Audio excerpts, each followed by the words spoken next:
Camissa is the ancient Khoi name for Cape Town, and it means the place of sweet waters. But by the 1860s, the wise elders of our city decided to put the water, the life force of our city, into the sewers beneath the streets and pump it out into the ocean, despite the fact that it's the very meaning of the city and the very reason that globalization happened, because people were able to come from east to west and west to east via this as a replenishment station.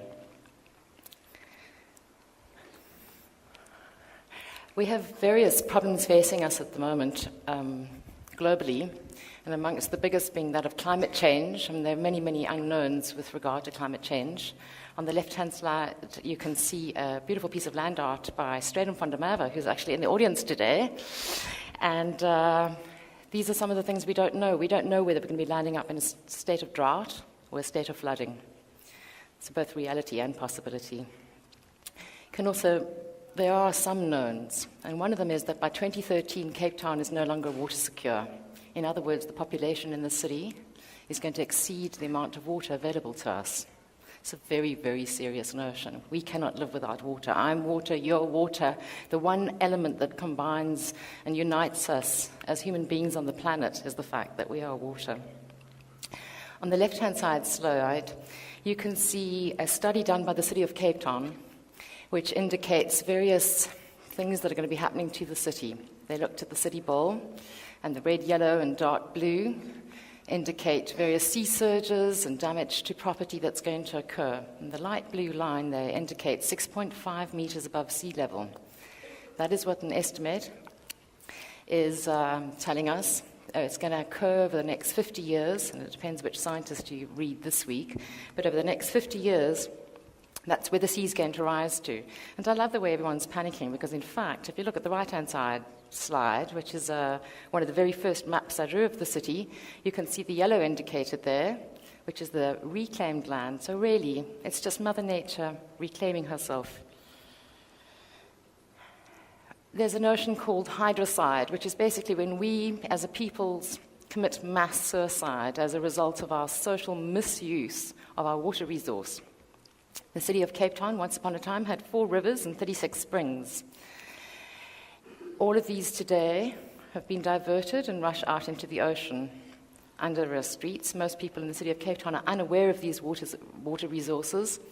Of these 36 springs, you can see that little spring at the bottom, in the middle of the slide, is the Stadsfontein, which exists on Upper Orange Street on the mountain. It's producing currently 3.5 million litres of water per day. That is enough for every man, woman, and child in the city to have a litre each.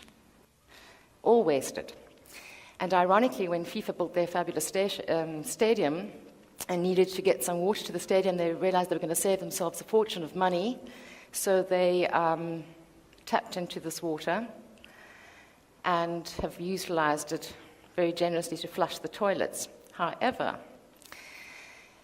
this water that came from this spring gave rise to the very first environmental law in this country, which is in 1655, Plakat 12, and it states very politely in Dutch, I prefer the vernacular, which is Moenie in die water kak nie. Fact. Camissa is one of many, many systems, and what I've developed over the last 6 years of research is a way to showcase a very small system that could have a very high impact because it would have global application.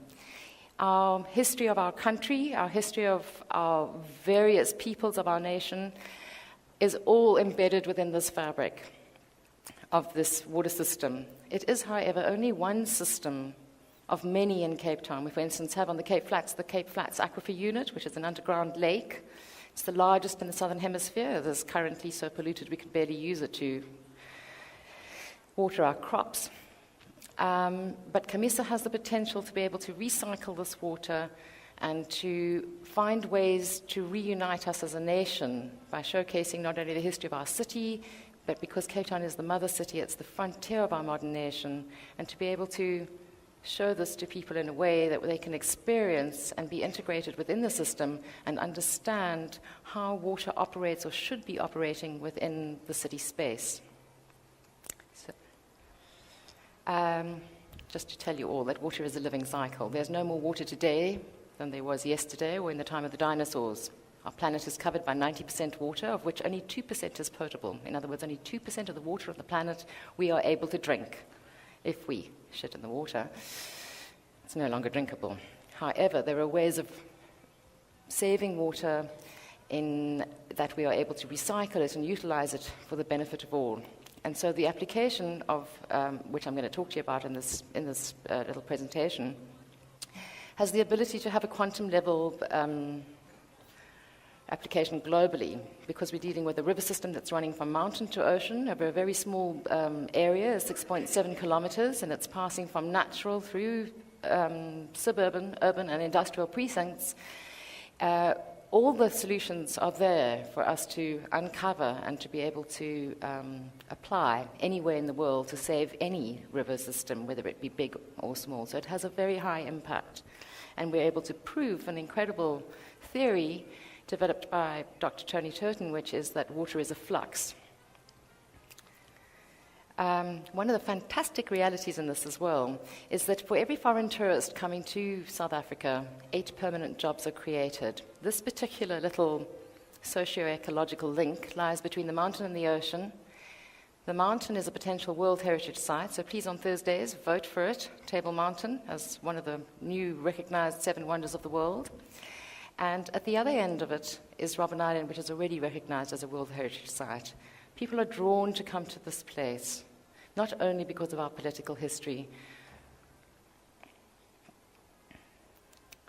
For myself, there's a very sort of private and personal interest in, or the thing that kind of drives me behind this is that I believe in a concept known as landscape cosmology, which comes out of Eastern philosophy, where God lives on the mountain and mankind lives at the ocean. And quite interestingly, throughout time, there have been various people who've mapped cities. One of the most remarkable of these being a gentleman by the name of Ian McHarg, who was a biologist. And he had the students at the University of Penn collecting data and plotting maps. And he discovered all sorts of interesting things, like why he plotted people dying of cirrhosis of the liver, he plotted people dying of suicide, he plotted infant mortality, all sorts of things. And he discovered a number of things. And one of them that interests me is that the majority of people who commit suicide if they live at the ocean. So it seems to be a healthier thing to be living on the mountain where God is. Anyway, when I mapped the city through a series of maps, I discovered that the city has, not by coincidence, but has in some way got a natural chakra system. So my solution for the city is this. It's called civic hydrology, and it is basically turning your backyard infrastructure into your everyday infrastructure, so engaging your citizens to be living with the system.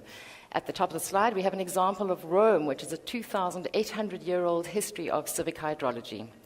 In the bottom of the slide, we've got 2 pictures, a before and the after picture of Seoul City in Korea, where they hauled out the highway to reclaim their city space, and the reason that for their being was that river. The project was done in 4 years. It's a project about civic hydrology, so it's engaging the public in this process.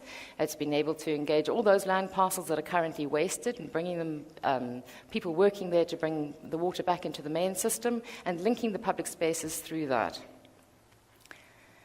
A little story that I do have to tell you, even though the red light is flashing at me, is one called the Raaswater. Raaswater, water hardly shouts, but there's an area on the mountain, because embedded in this story of Camissa are a number of little socio stories, or stories about our various cultures. And this one is about a washerwoman called Rivka, who lost her ring washing the laundry for the masters up on the river. And her ring was a magic ring. It belonged to her husband, who was a Hafiz, who knew the Quran off by heart. And when he'd gone to have his hair shaved for a religious ceremony, they attempted to shave it. They were unable to, and the barber said to him, well, you must be wearing a charm. He said, well, I've got this ring on that my imam gave me. I'll take it off. He took the ring off, and they were able to shave his hair. So they discovered that the ring protected you from sharp objects. So Rivka would take the ring when she went up onto the mountain. The ring was lost. It's become an urban myth that has survived in our city. The descendants of the washerwoman walk every year on the 1st of December all the way up Batenkant Street, up Gorge Road, to a site on the mountain where they reenact washing the clothes. They generally have a big party. And they believe that one day this ring will be found. However, the ring was found in 2006. The ring was dug up by an anthropologist and archaeologist who discovered it amongst 34 boxes of artifacts that were dug up. So these stories do survive, and so do the artifacts. It's a gravity-fed dual water system. In case you don't know, Cape Town had electricity before the City of London. It was operated from the water that came off our mountain, 1895. We are able to reclaim the spring water. We're able to recycle the water throughout the city to feed its green spaces and to churn energy from it. We are able to churn from just 5 springs and 1 river enough energy to provide the lighting for all the city's street lights and public spaces. And then we have salt water up to the old shoreline. This is just a series of maps that basically develop the theory of how we can do this. And here you can see some of the things that we would be able to develop, the one being a sustainability park, various ways of treating water, where children come and play and engage with water. We are able to integrate infrastructure, so you can catch a boat in Monwa, BC, Khayelitsha, Tableview, go all the way around, go all the way up to the old shoreline, which is where the Golden Acre exists today, by boat. And this is a picture looking at Cape Town. That's the road going through the middle there. Across the slide is Strand Street. Underneath Strand Street is Adley Street running up the slide, and that's where the underground grachts are underneath our city, the old waterways, and you can catch a boat. It's not an unusual idea. In Paris, you go to the new opera today via boat, and the entire space between the buildings, which is 100 meters, is able to be utilized as public space. So you can go and enjoy a concert, a poetry reading, dinner, place for lovers to meet along the riverside. And that is one way of then mitigating some of the climate change issues of this seawater surges that are going to come up and be able to fill the grachts underneath our city.